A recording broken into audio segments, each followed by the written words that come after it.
আচ্ছা, তো দেখেন এখানে এখানে বলছে দশমিক ভগ্নাংশের শ্রেণীবিন্যাস।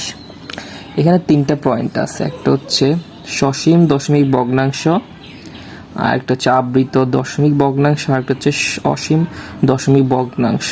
ঠিক আছে, তো এখানে সসীম বলতে একটা লিমিট আর কি, লিমিটের মধ্যে। ঠিক আছে, তারপর অসীম মানে হচ্ছে আনলিমিটেড, মানে হচ্ছে এটার কোনো সীমা নাই। ঠিক আছে, তারপর এখানে বলছে আবৃত দশমিক ভগ্নাংশ। আবৃত দশমিক ভগ্নাংশের কথা হচ্ছে মানে হচ্ছে দশমিকের পরে, যেখানে দশমিকের পরে ডান দিকে সংখ্যাগুলো বারবার আসে। আচ্ছা, আমরা আগে একটা একটা করে দেখি। এখানে সসীম দশমিক ভগ্নাংশ কি?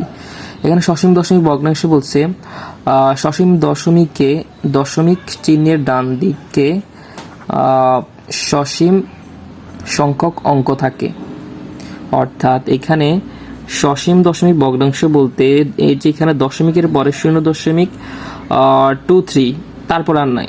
আমরা যখন ক্যালকুলেটরে কোনো ভগ্নাংশ ভাগ করি তখন দেখা যায় যে কি দশমিকের পরে অল্প কিছু সংখ্যক থাকে, সংখ্যা আর থাকে না। হ্যাঁ, অর্থাৎ এটা লিমিটের মধ্যে। আমরা অনেক সময় ক্যালকুলেটর দেখি যে দশমিকের পরে অনেক সংখ্যা থাকে, এটার কোনো সীমা নাই, ওইটা হচ্ছে অসীম, আর এটা হচ্ছে সসীম, এটা লিমিটের মধ্যে থাকে। তারপর হচ্ছে এখানে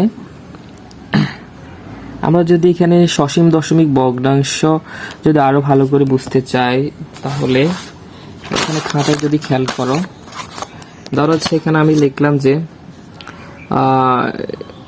2 দশমিক, এখানে হচ্ছে কত, তারপর এখানে কত 24।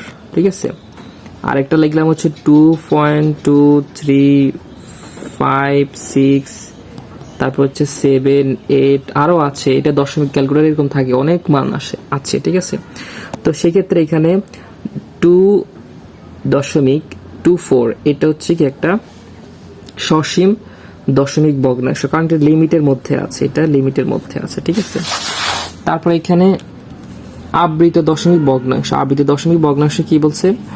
আবৃত দশমিককে দশমিক চিহ্নের ডান দিকে অঙ্কগুলো বা অংশ বিশেষ বারবার থাকে। মানে হচ্ছে সোজা কথা হচ্ছে এখানে আবৃত দশমিক ভগ্নাংশ হচ্ছে দশমিকের পরে সংখ্যাগুলো বারবার এবং দেখতে একই রকম।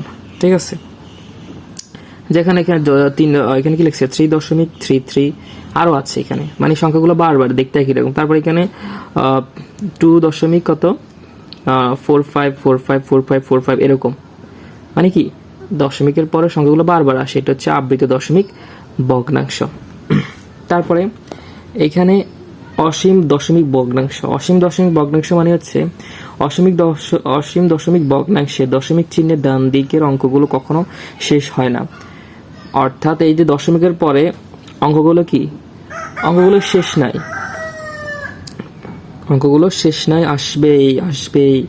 এখানে 41421213 5 আরো আছে, এটার কোনো সীমা নাই। সেই জন্য এখানে কি বলছে অসীম দশমিক ভগ্নাংশ। ঠিক আছে,